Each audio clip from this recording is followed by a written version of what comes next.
Di syariah Islam dan apakah gerakan ini boleh memberi kesan yang sangat-sangat negatif kepada khususnya kepada mahasiswa? Ada 3 persoalan di sini lah.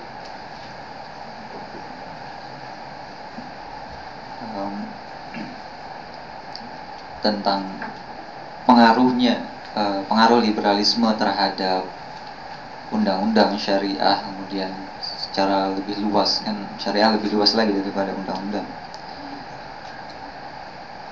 Saya pikir memang kita tahulah ada pengaruhnya, ada impactnya.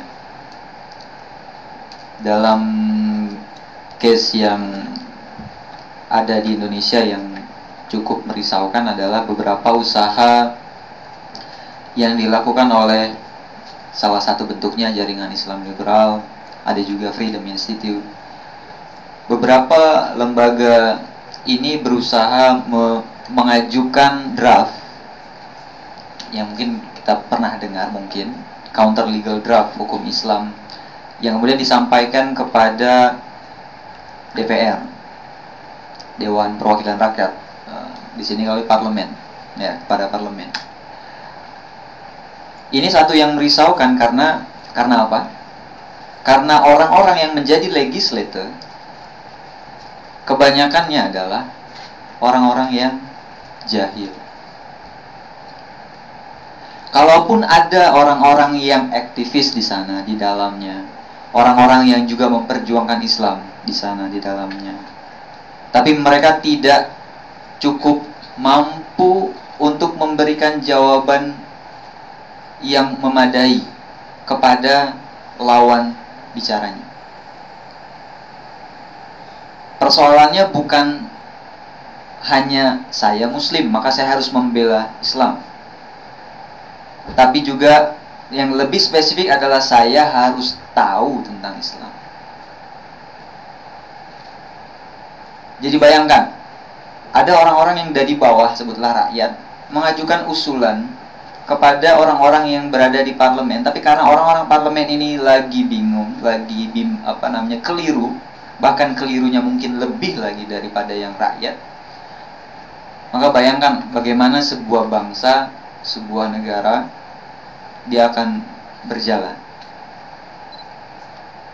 Dan saya rasa kalau dikira lah, dibanding berapa banyak yang dari kita yang ikut belajar hingga misalnya high school, berapa banyak yang sampai pada tingkatan degree, berapa banyak yang sampai tingkatan postgraduate, doktor kah, doktoral kah, kemudian bahkan profesor.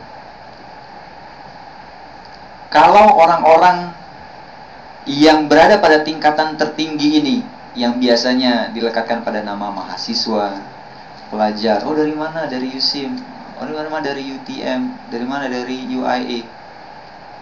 Masyarakat yang tidak mengenyam pendidikan, yang tidak berpendidikan, tidak bersekolah, dia akan langsung macam taken for granted bahwa mereka itu memiliki authority. Mereka punya wibawa untuk bicara pasal pengetahuan apa saja. Karena lulus dari UTM, karena lulus dari UIA, oh dia sudah authority lah. Ini yang perlu diingatkan, bahwa bersekolah, memasuki university tidak sama dengan, not equal with become knowledgeable. Kalau apalagi kalau kemudian seorang masuk university nak sijil, nak cari kerja, nak dapat kuasa, nak dapat istri atau suami, itu yang menjadi yang utama. Kalau itu yang diletakkan, ketika seorang menuntut ilmu meletakkan itu sebagai niatan utamanya, kalau kata Prof. Wan, dikatakan bahwa seorang ini telah, beliau mengutip Imam Zarnuji dalam Ta'limut Ta'alim, dikatakan bahwa orang yang menuntut ilmu bukan karena Allah, tapi karena hal-hal yang berkaitan dengan perutnya, hal-hal yang berkaitan dengan duniawi ini, maka dia telah melakukan tindakan yang paling mulia, menuntut ilmu dengan niatan yang paling tidak mulia. Akhirnya apa? Akhirnya dia mengotori dirinya dan mengotori apa yang dipelajarinya. Manfaatnya akan jauh lebih sedikit dibandingkan orang yang kemudian meniatkan dirinya belajar karena Allah. Itu akan berpengaruh sangat-sangat besar terhadap ilmu yang dipelajari. Counter legal draft, kemudian ada rancangan undang-undang tentang aksi pornografi dan porno aksi yang kalau mungkin pernah didengar.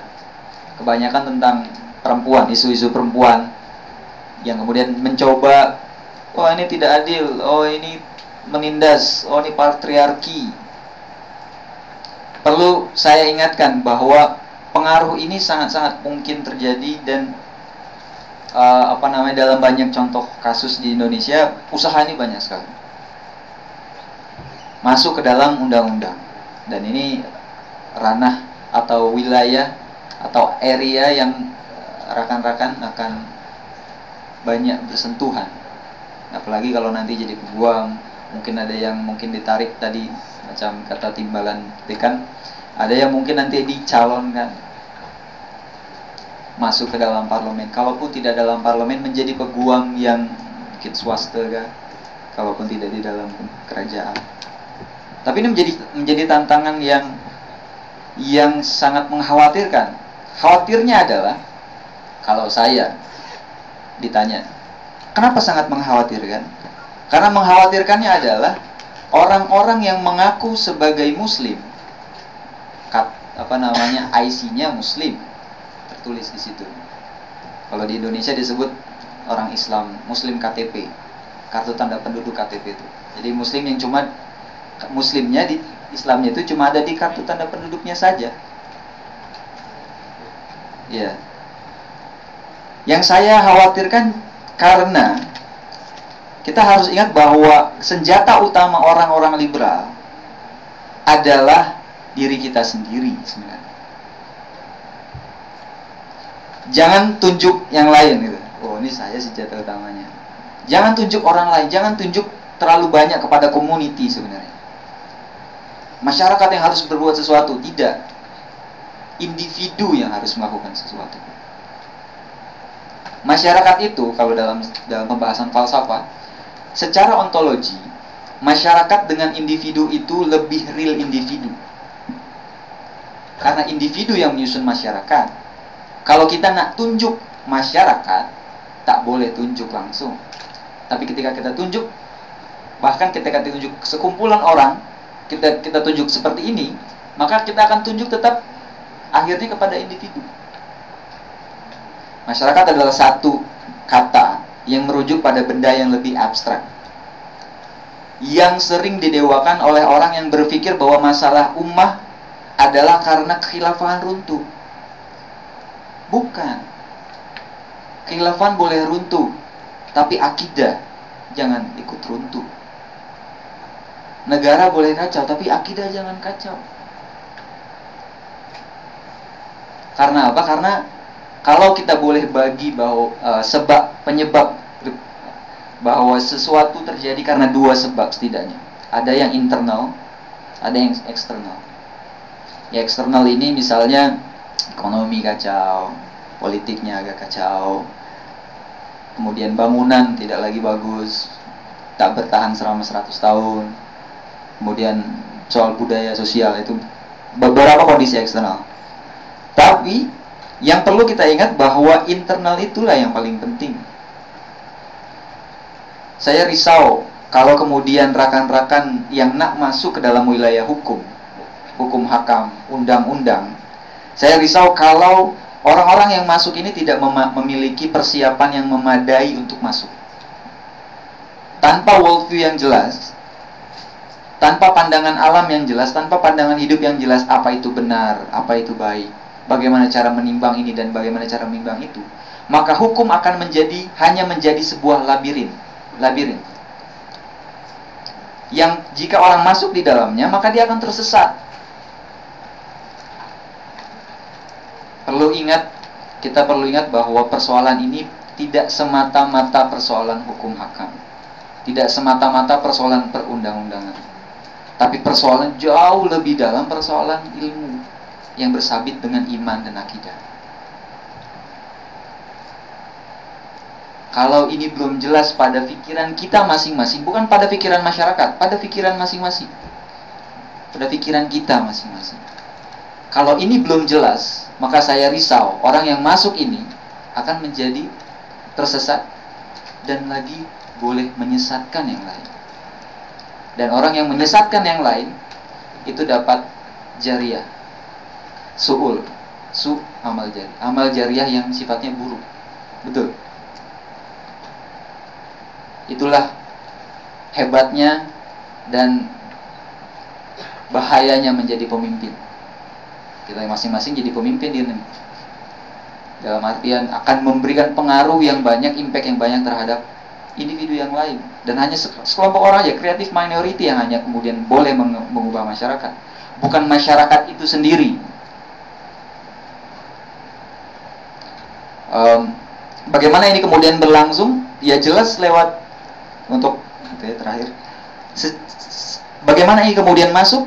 Yang jelasnya itu lewat pendidikan, media, keluarga. Jangan diambil kecil ketika kita berusaha berbicara sesuatu, tapi kita tidak berbicara sesuatu secara jelas. Akhirnya sepertinya ketika kita bicara tentang sesuatu secara tidak jelas, itulah yang jelas. Sehingga kita mulai melakukan kerusakan, membuat kerusakan pertama kali tentang takrif ilmu, atau definisi. Sehingga kita keliru dan terus mengelirukan. Dan karena secara internal kita tidak punya immunity, ilmu kita tidak punya, penalaran kita lagi belum matang. Jangan berpikir kalau kita sudah bisa berpikir, maka kita berarti sudah matang berpikir. Matang berpikir, Anda harus banyak berpikir baru bisa matang. Tapi kalau hanya berpikir 1, 2, 1, 2, 1 tambah 1 sama dengan 2, maka saya khawatir ketika liberalisme, orang-orang liberal datang ke hadapan Anda, yang jadi adalah 1 tambah 1 sama dengan 3. Jadi saya ingin menekankan kembali bahwa persiapkan diri. Dan yang paling utama adalah apa itu Islam kalau kita mengaku sebagai orang Islam. Terima kasih. Terima kasih pada saudara Khairul. Dan seterusnya soalan yang terakhir untuk panel yang kedua. Apakah simptom yang terdapat dalam gerakan mahasiswa yang lebih kepada, boleh kita lihat seorang mahasiswa tu yang mengamalkan liberalisme dan ancaman untuk kita menghalangi daripada gerakan ini terus berterusan.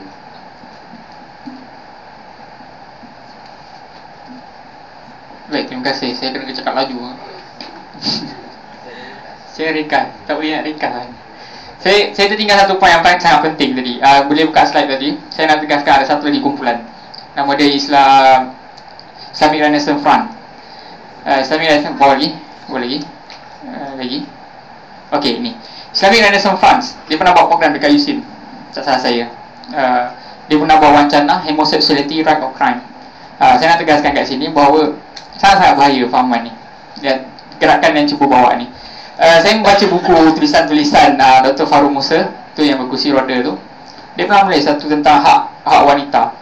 Dia tulis poligami ni harus dilarang sebab ia berkaitan dengan masalah yang musalah. Saya rasa dia tak tahu terma fik tu. Masalah yang musalah, kalau kita nak menggunakan dia mesti bertepatan dengan nas. Nas harus